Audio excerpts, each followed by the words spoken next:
It's soon to be history, or is it, that Trump was president from 2016 to 2020, well, Jan 2021.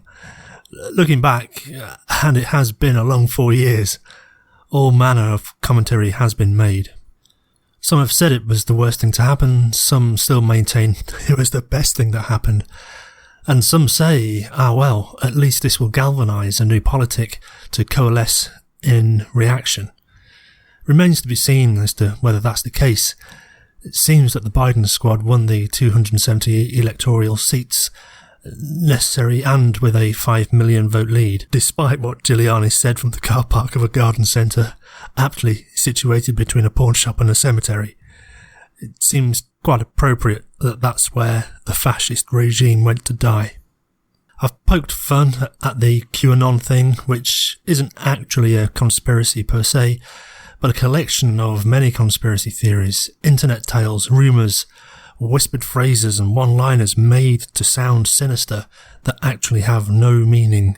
The Trilateral Commission, the Bilderbergs, Rothschild banking cartels, CIA plots, deep states, ooh, scary stuff, and so what? QAnon seems to latch on to any conspiracy as a defence to their hurt feelings by another's facts. Oh, the irony. So, the Democrats won. Well, that's because of their underground network of Pizzagate pedos and media control via the Jewish conspiracy.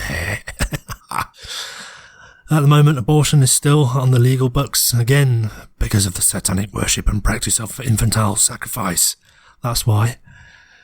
Talented and dedicated scientists work to save millions of lives by developing vaccines. Well, the death cults of various extreme religions want death and destruction to bring about the apocalypse, so these scientists are evil because they are working against God's will or something. And it's absolutely crazy to me to see, well, I mean, I think it's a small minority. The so-called, MAGA Million Men March turned out to be 20,000 people. And the Copium is running strong. And I think because it's effectively all over now, the election's won, it's pretty clear. For the last 4 years, a lot of small media companies and online YouTubers and bloggers have made quite a name for themselves, pointing out the horrendous things that have gone on with the Trump administration. And now it's all over, what is there left to talk about except the tears of MAGA? There is a conspiracy theory now, it seems, for every forward bit of progress. It's almost as though they want to drag us back to the Dark Ages. Improvements in highly available and highly robust wireless communications such as 5G. Nah, that's the kill grid. It fills in the gaps that the Jews can't reach, and I should be clear and say Jews and not Jews, it's Jews for direct energy weapons. Alas, is it China that's already rolling out 6G? I wasn't even aware that the specification had been settled, but there we are. In 2016, the Oxford English Dictionary made note that post-truth was the word of the year, and it meant the phenomenon of objective fact being less influential in persuasion than appeals to emotion or personal belief, as in any belief of any given so-called conspiracy theory. It's not like the morons even make up their own alternative facts, but quote now quite tired rhetoric of 5G, energy weapons, anti-vax rubbish, Bill Gates something, microchips, and George Soros, praise be upon him, something or other. Yeah, harkens back to the courtroom reptile theory. We've made mention of that before. As seems to happen after these hard edges of destruction, like COVID has obliterated the economy, Brexit is about to double fuck the UK, and Trump now leaving office after the destruction of many of the institutions. The question is, should we rebuild what's been destroyed, or can we build something better? And often, as the times are, after these events, people do suddenly become interested in philosophy and morals and ethics. And we've got an opportunity now. Should we rebuild what we've lost, or should we move forward and build something new? And it sparks off all these questions. There's a huge opportunity here. What's best to do? Do we want to go back to how things were 5 years ago, or do we want to say, actually, no, let's take a leap in the dark and go for something new? So in resistance to this, obviously conservatives don't like so much change. Obviously, extreme conservatives like change even less. Somehow it seems to affect their portfolio or something. So this new conspiracy theory, the Great Reset, Apparently, it's the slogan of an authoritarian plot for world domination at the expense of national sovereignty and universal suffering or something or other. A crime against humanity. Yes. Building back better is what this is in response to, so let's build something new. No, this is a conspiracy. Gee, they just can't leave it alone, can they?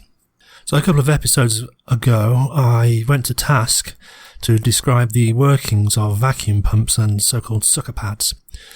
The explanation as to why vacuum pumps stopped working at 34 feet required a change in conceptual thinking. The trick is to realise it's not about sucking, it's about effectively blowing, pushing. It's the rest of the atmosphere pushing down on the water, which forces it up through tubes that have low pressure until an equilibrium is established for water. It's 34 feet. For mercury, it's 760 millimeters. So this is what this one's going to be about: changes in perspective, changes in thinking and thinking systems and thinking frameworks and frameworks of knowledge. I kind of like them. Sometimes they're insightful just in of themselves. They allow us to see things in a new way. Sometimes this is profound and life-changing. Sometimes it just enables us to appreciate a piece of art. Sometimes it's about discovering the truth of the matter. Water isn't sucked up, but atmosphere pushes down on it. And it's exciting and sometimes amusing and kind of a profound inner piece to recognise you've understood a little bit of how nature works, whereas misconceptions got in the way of that, and now that they're cleared away, there's a certain pleasure in understanding that. And sometimes, of course, it's just a novelty. So if you might have guessed, I used to dabble in the programmings. I started young. 10 years old I was programming. I got Pascal under the belt, Modular 2. Of course, basic assembly was just too friggin' tedious. C++, never really got the hang of it. Pity, because I saw the beauty of it. And of course, Microsoft dominated in the mid-90s with VBA. Basic was improved on and eventually adopted into the object-oriented paradigm. This move abstracted code entities. Instead of monolithic programs of code, programmers could construct small programs called objects, usually implemented through something called a class. Not to get too technical, but these objects had internal code that, of course, executed a process. But a lot of processes in programming are used over and over, so there's no point in reinventing the wheel or recoding an algorithm every time. And exactly, the wheel can be thought of as an object. It has properties like radius, spokes, rim width, weight, load bearing capacity. And so the idea in object-oriented programming was to write a piece of code known as, let's say we're writing a code for wheel, and the wheel object exposes methods and property functions against that object. What this means is that we instantiate a particular instance of an object of type wheel. We then assign properties to that instance. Say, for example, wheel has radius of 1 meter. Wheel has angular moment of whatever. Wheel has a property of rim width of 20 centimeters. And then we can program methods into this object like rotate, fit tire, that kind of thing. So then in another department in our enterprise, we have coders who create a tire object. And tire has properties of tensile and radial strength, coefficients of restitution, weight and width and profile and maximum inflatable pressure, this kind of thing. And then we can go back to our wheel object and invoke the fit tire method and supply a parameter which is an instantiated tire object. So later in the program we might want to check if a wheel has a tire fitted, and the internal of the object wheel knows that the fit tire method has been invoked, and so the object will return a state of true or false for tire fitted. However, we can get more sophisticated. Suppose the instance of our tire object has its rim width set to 2 centimeters. Yes, bike tire. Then when we pass this instance of tire to the method of wheel fit tyre, the internal code of the wheel that is associated with the fit tyre process runs a bit of code that compares the wheel rim width of the object with the tyre rim width of the tyre that's being associated to this wheel. If, and only if, the widths are compatible, does the tyre fit flag get set to true. Otherwise, a warning or error is propagated up. Now, I hope you can see the beauty of this. It's all abstracted and conceptualized, and each object is what they call encapsulated. And we only expose properties and methods that we're interested in. So now we can get a bit more sophisticated and imagine creating a car object, which has methods of affixing wheels. Suppose we similarly call this method 4 times in affixing the wheels, and for each of the wheels attached to this object, we invoke the fit tyre method and supply a tyre object for each wheel object 4 times for the instance of this car. We can now invoke the weight property of car, and this internal process codes to iterate all objects in the collection of objects that are contained within the car object. So it'll scan through its collection of objects and look for weight properties of each of those sub-objects. In this simple case, it'll only find the wheel objects, which has a weight property, and for each wheel object, it can enumerate the properties of the objects associated with the wheel objects and finds tyre objects. Tyre objects also has a weight property, and so that gets added to the tally. Really elegant. In other words, we don't have to go around and say, get me the weight of this specific object, get me the weight of that specific object, get me the weight of the other specific object, and then add them all together. We can just call one function car.getWeight, and that getWeight function cycles all of its objects, looks for the ones that have a weight property, or recursively investigates all the objects contained within objects for any of them that have a weight property and adds all those up. So we don't even have to know how many objects are attached to our car or what they're called. We'll just say if it has a property of weight, add it to the total. Really nice, elegant method. The other beauty is that we can at any time modify the properties of tyre and the attributes propagate up the object hierarchy, say total weight of the car. And if our model is sophisticated enough, we could even determine if that's sprung weight or unsprung weight, which in the design of cars is pretty important. It's all groovy stuff. And this is a really simplistic but kind of over-the-top example to get the idea of object-oriented programming. It fits the solution to the paradigm rather than alter the problem to fit the ability of the programming language. The objects can be coded in any language. It's been a nice switch. I recall in the early days, programming language that just couldn't do certain things, and it was tempting to change the project scope so a computer program could be written to do a task that was close to the desired one, but not actually the desired one.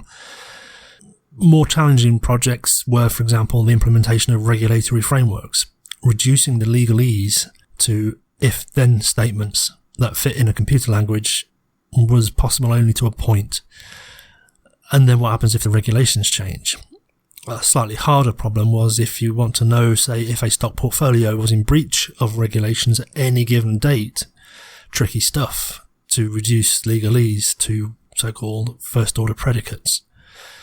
Again, I've noticed a switch. Back in my day, we would ask, gee whiz, how could a computer program do that? And I see in a few forums I'm in at the moment, and on artificial intelligence and deep learning forums, that these questions have shifted from kind of modal operators of possibility to assuming the solution already exists. Instead of asking questions like, is this even possible, or how might I do this? It's like, where's the solution to this? Who has it? It's assumed it's already been done. It comes across as a little bit of entitlement. You've got some young kid, 18, 19, who's just asking for code to solve his problem of the universe of the day. And I get kind of flabbergasted that people have the audacity to answer, but time and time again, someone says, oh yeah, code for that's here at this GitHub location. So, oh wow. Yeah, so someone has already worked it out. And it seems that there is an answer for every problem that's out there. It's, there's an app for that kind of mentality. In some cases, the technology is abstracted so much that there is no consideration for it. In some ways, this is good because the naive tend to ask questions unrestrained by what is known to be technical limitations. This is the point. Those deep in their fields sometimes are entrenched by the current state of the art, technical limits and methodology constraints, and those institutional constraints that we keep mentioning, architecture. With regard to the switching architecture, instead of endless lines of repeated code in monolithic structures, like I've said, the object-oriented paradigm was much more wieldy and useful and transferable, and could be invoked and instantiated by many different departments in an enterprise.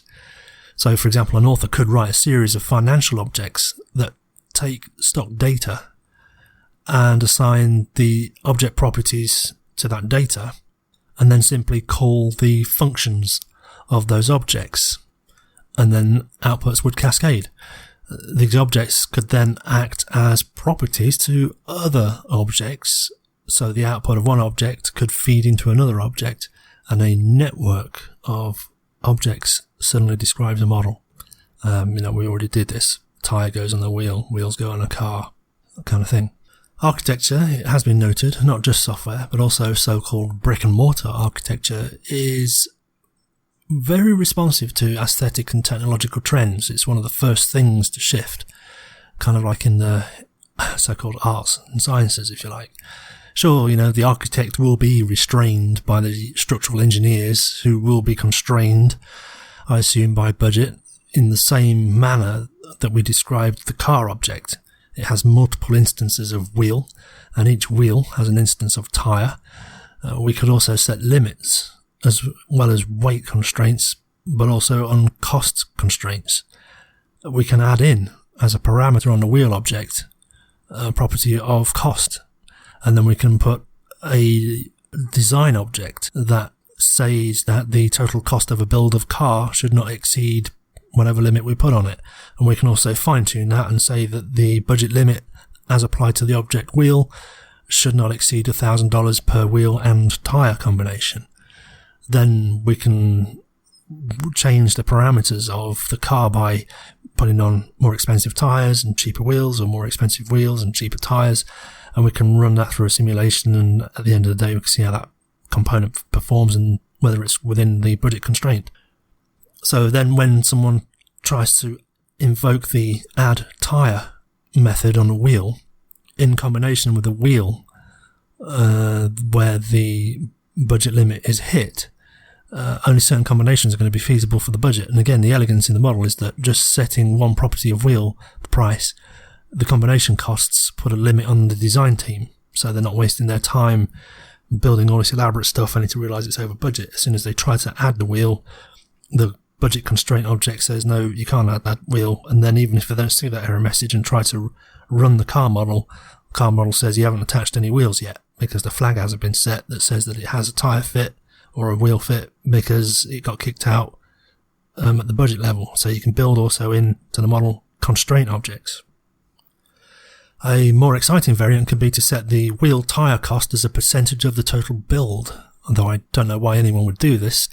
And then we let the program try all combinations. We just throw the stock list at it. Say, here's all the wheels available on the planet. Here's all the tyres that are available on the planet.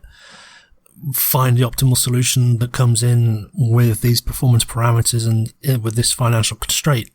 And then we could just set optimization parameters such as sprung versus unsprung weight, tie grip versus ride comfort, and just let the program get on with it.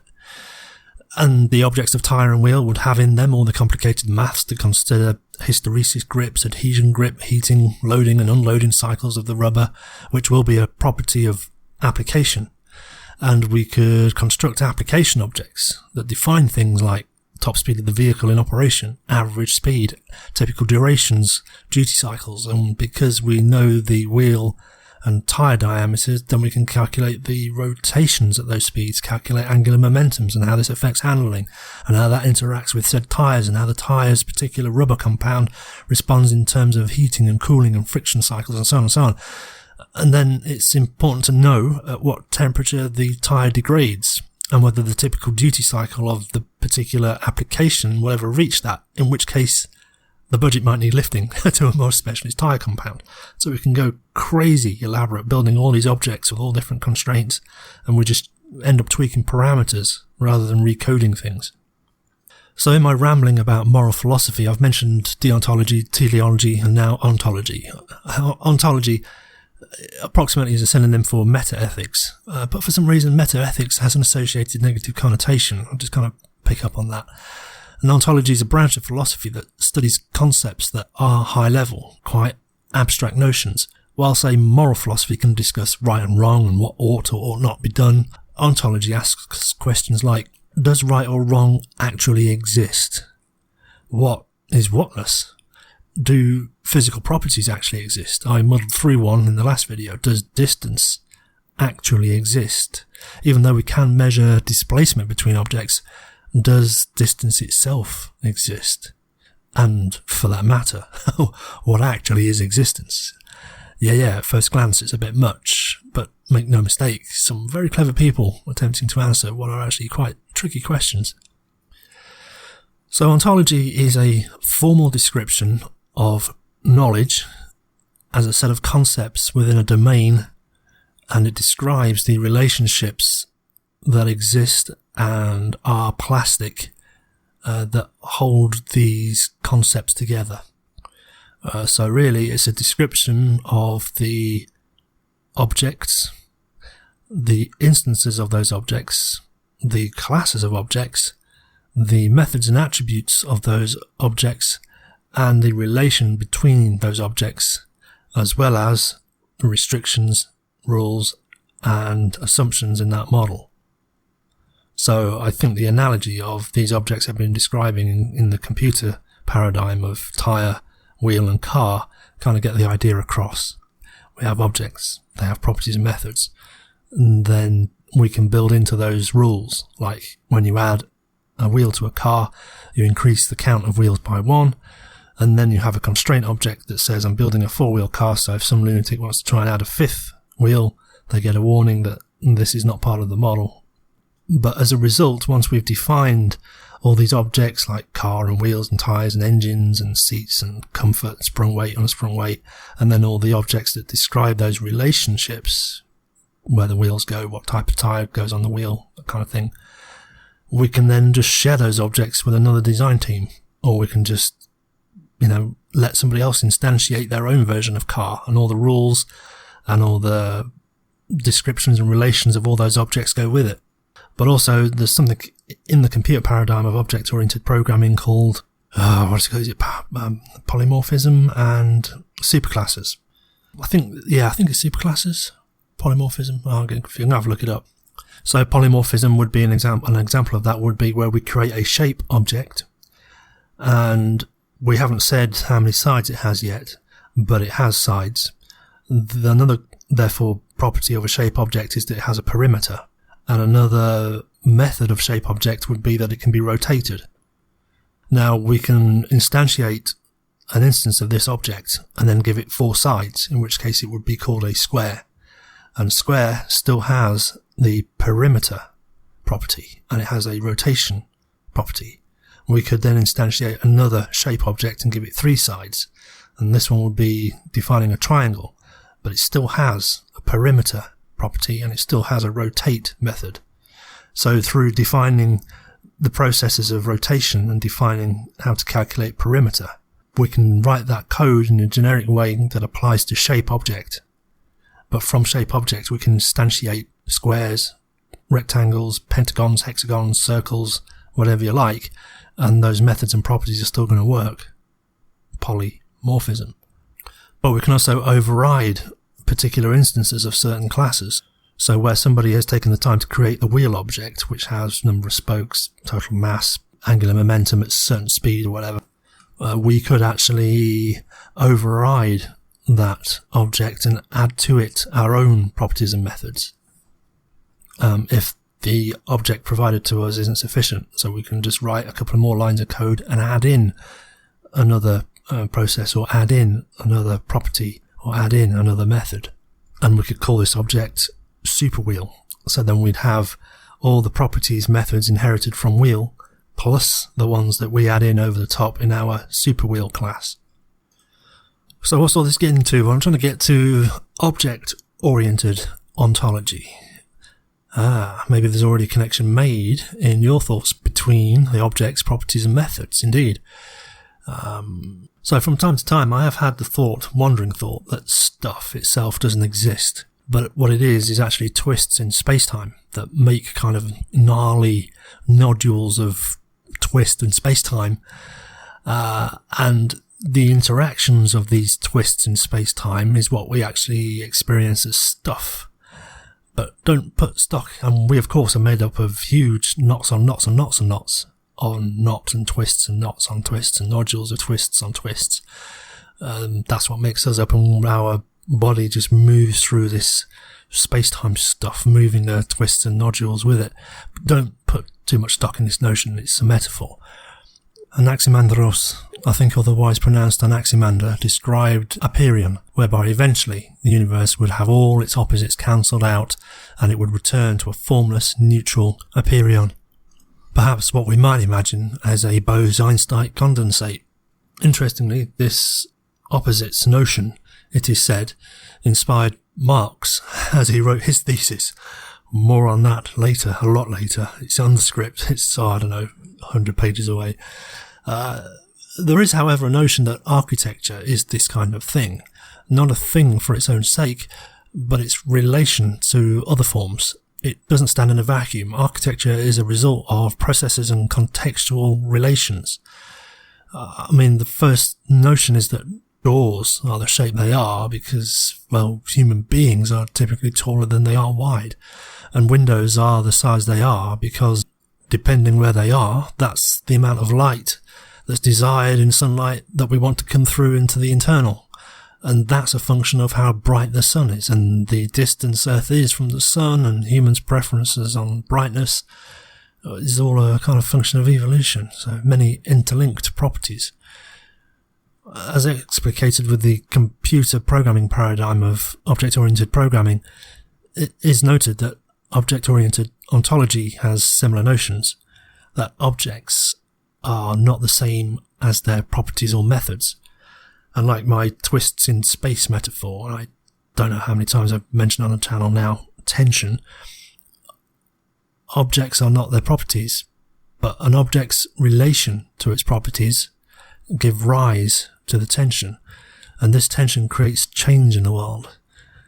Again, I'm reminded of the Bose-Einstein condensate state of matter, where I think the description of what that is becomes more philosophical than a matter of physics. As in a Bose-Einstein condensate, over there is indistinguishable from over here. And to all intents and purposes, over there is over here. There's no up, there's no down, there's nothing that would distinguish distance or orientation. There's nothing to be measured, and there's nothing you could use to do a measurement with.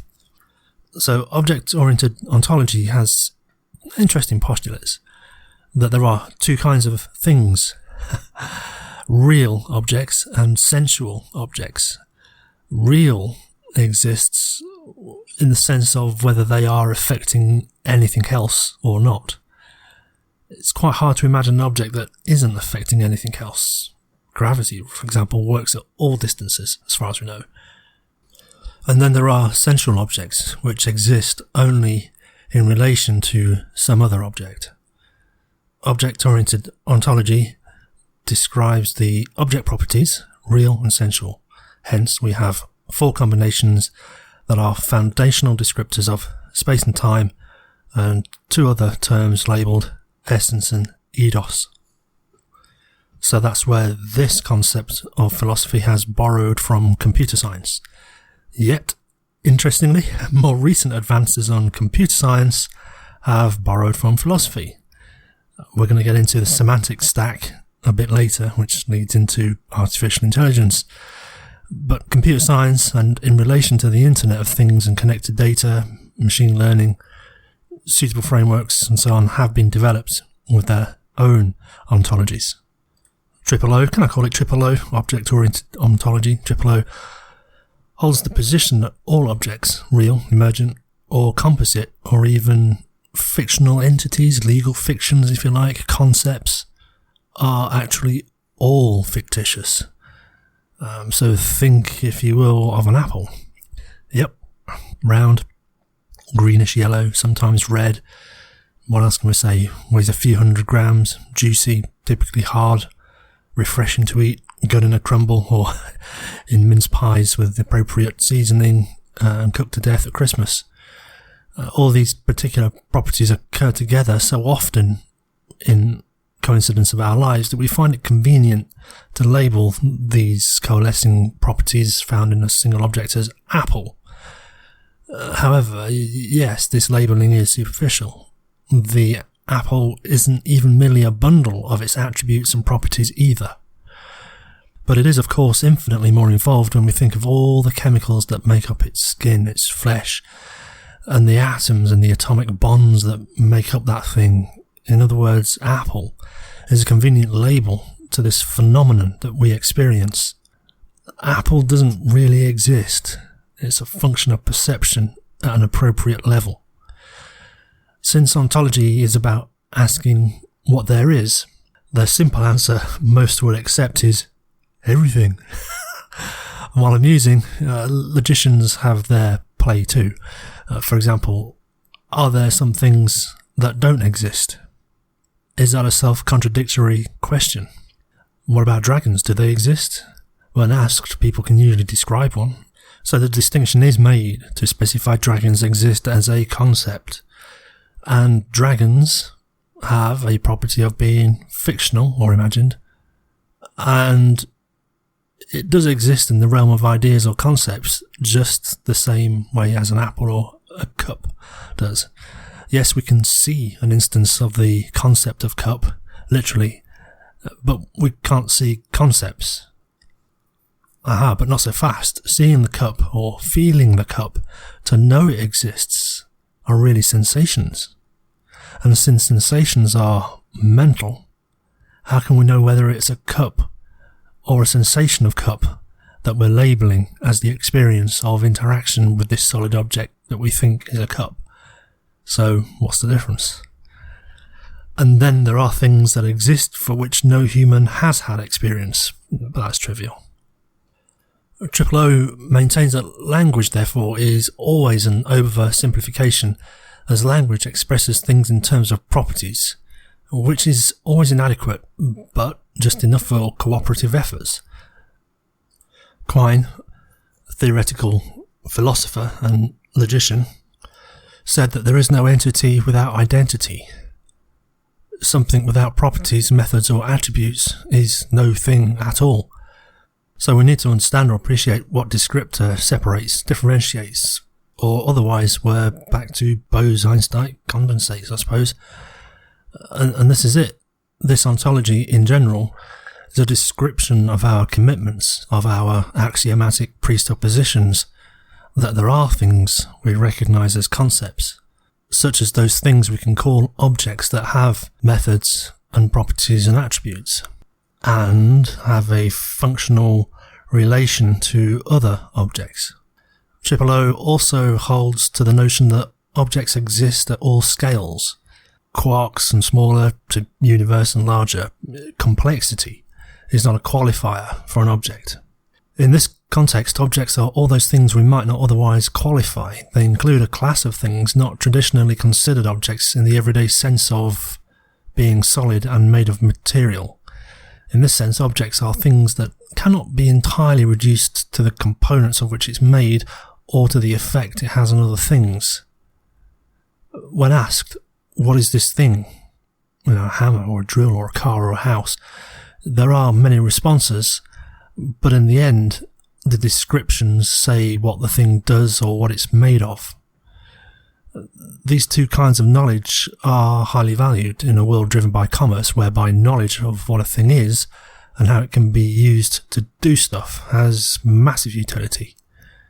Perhaps here is a bias, a result of modern social architecture, that one needs to do useful stuff to eke out a living And so the emphasis generally is what and how. Something advertisers have known about for quite some time. A yes without a how is useless. It's always about the how and the why. Why is the values part. What are we valuing in the why? And it has to match the client's why and match values and all that. And then we have to demonstrate the how. The how shows. Monkey see, monkey do. People don't like to make mistakes generally, so if they are shown how to actualize their whys, their values, it makes it easier for them. It relieves them of feeling stupid if they're the first one to try. They know that they're not being had. They know that they're being made fun of. It's a lot less friction. So the how and the why, anyway. Language, similarly, it's convenient. A set of words with rules for the word combinations. It's a verbal behaviour. We speak the words, we make the sounds as recognised by convention, which in turn are a stimuli in the recipient, another object, that excite relational frames, how they interact with these mental objects, notions of things that have properties and methods.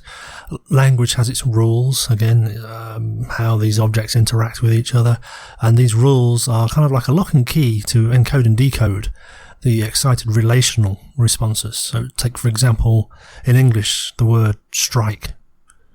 Strike a match, strike a Nazi in the face. Go on, strike a Nazi in the face. See how more information along that line changed the meaning. And we know to select a different meaning of the word strike according to the rules of language. We've heard, I'm sure, of the conscious and unconscious mind. I've made reference to it enough times, and personally I treat this description as a metaphor itself, a useful label to convey notions of understanding and our awareness, our processes and decisions, and to perhaps explain or reveal how and why we made them. Say it's a hot day and I seek out a cool, refreshing, fizzy drink. We did this one before, I think, didn't we? We know why we made that decision, and we know pretty well the rationale and explanation for it. I was hot and thirsty, and I wanted a cool, fizzy drink. It's more or less a conscious thing. The unconscious processes are harder to be in tune with, and even harder to explicate or even have access to. So this is obvious, I hope, and I mention it just to re-establish the metaphor. Other labels for this, which seem to stretch the meaning by kind of invocation of a linguistic slide, are knowing by the mind, that is to be consciously aware, and to be knowing by the senses, that is to be unconsciously or automatically aware, or perhaps not even aware, but to be unconsciously competent of that thing, perhaps without even conscious awareness. Suddenly you become aware that you are hot and take off a jumper or seek a cold, refreshing, fizzy drink. But the awareness of being hot was bubbled up from somewhere else in the body-mind thing that was, until that point, outside of conscious awareness. But your unconscious knew, otherwise it wouldn't bubble up to tell you to take your jumper off. So knowing by doing is quite well understood. And I've mentioned a few of the instruction models on the channel before: management by exception, management by contingent reward, so on and so on. Hand, hot stove, ouch, soon learns not to do that again. Performs well, creates value, gets a nice bonus at the end of the year, that kind of thing. Do it again next year. Actually achieves self-actualization and enjoyment from doing a process or learning something new. Self-oriented, depends on which level we're talking about. Big breath in. Relational frame theory views knowing by the mind, or in terms of behavioural functions that develop out of networks of derived stimulus relations. Yeah, this is artificial neural networks. They kind of work the same way, but with the added twist that the engineer knows the function they're seeking to design. Teaching children is a bit the same. We teach letters of the alphabet by rote, by sound, repeat, and then how some letters change the sound of other letters depending on which order they're in or which combination they're in. And then we introduce more sophisticated words and phrases, and eventually the small human can start using these linguistic tokens in ways to express their own novel thoughts. That is, they can assemble the tokens and sounds in new ways that express their new thoughts. But it uses a pre-existing and familiar structure, in the sense that it's familiar to other humans who wish to interact. Somehow this works out, in some cases without even knowing the names and labels of predicates, subject, object, or prepositions.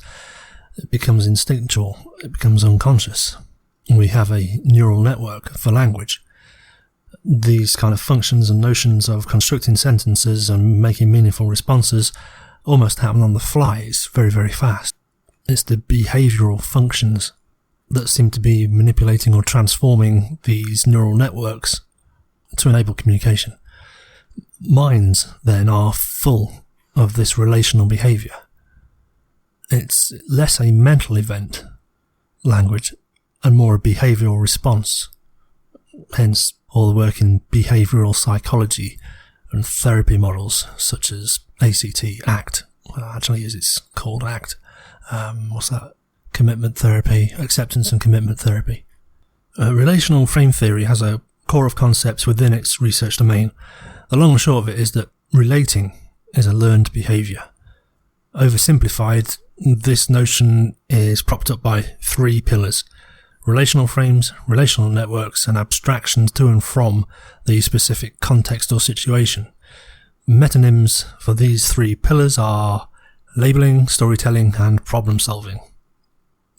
Naturally, this describes a cybernetic system and describes the apparent complexity of the modern world. Since there is no start point in a cybernetic system, it is itself emergent.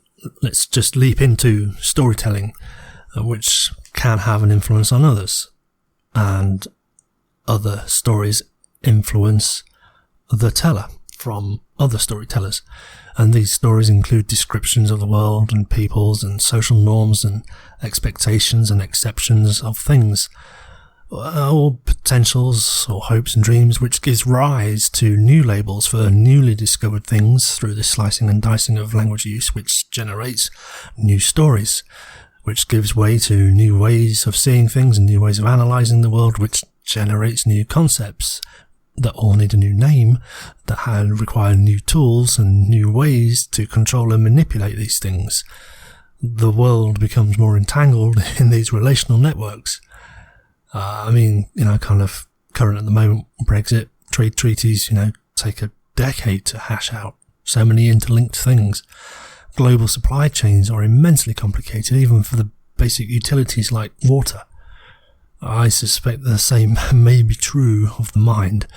It's all networks at different levels of complexity, each arising as a function of the transformations we choose to apply inter-network and intra-network, both forward and backward propagating.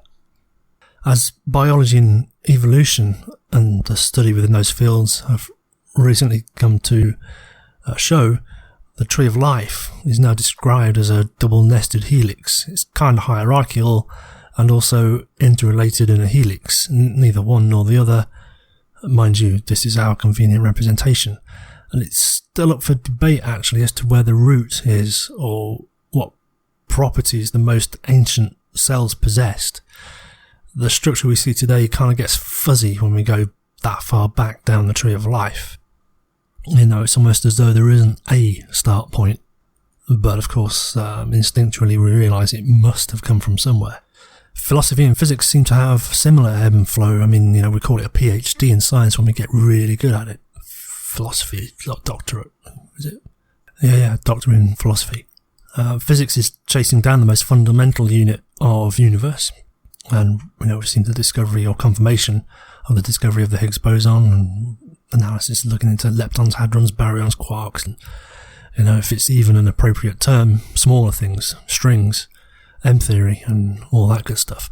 Likewise, philosophy seems to be chasing down a unit of fundamental knowledge upon which the rest is built.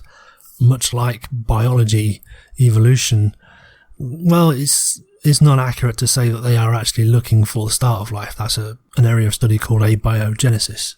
Evolution's strictly restricted to the change of life. Mathematics has a similar issue. So it seems there has to be eventually an appeal to the axiomatic or some presupposition at some stage. But where, and I'm sure greater minds have a better idea of all this kind of stuff. Some of these minds suggest that there are not actually any real objects at all, but that everything is the result of a tension between things, and this tension has impact insofar as the tension ripples out to, well, I want to say other things, but that defeats this claim that it's all only ripples of difference, those intra and inter transformations between networks and their abstractions, themselves networks. And yes, these ripples or events are, according to object-oriented ontology, also to be classified as objects. Whether this is a ripple of atomic states within the starch molecule of a grain of rice or ripples of stormy waters in the North Atlantic, same stuff. Object-oriented ontology is said to be irreducible in both directions. An object is more than its pieces and less than its effects. And perhaps it's just worth stating that there are, of course, other formal specifications for knowledge representation, such as vocabularies, taxonomies, like we've said, with the double helix of biology in the tree of life, topic maps and logical models. The difference is, though, while, for example, taxonomies or relational database schemas describe relations between entities within that model, a relational database schema might link a person to their address or a person to their date of birth. Ontologies express relationships in ways that link concepts to other concepts. So it's not entity or object relations. The ontology describes the concept relationships.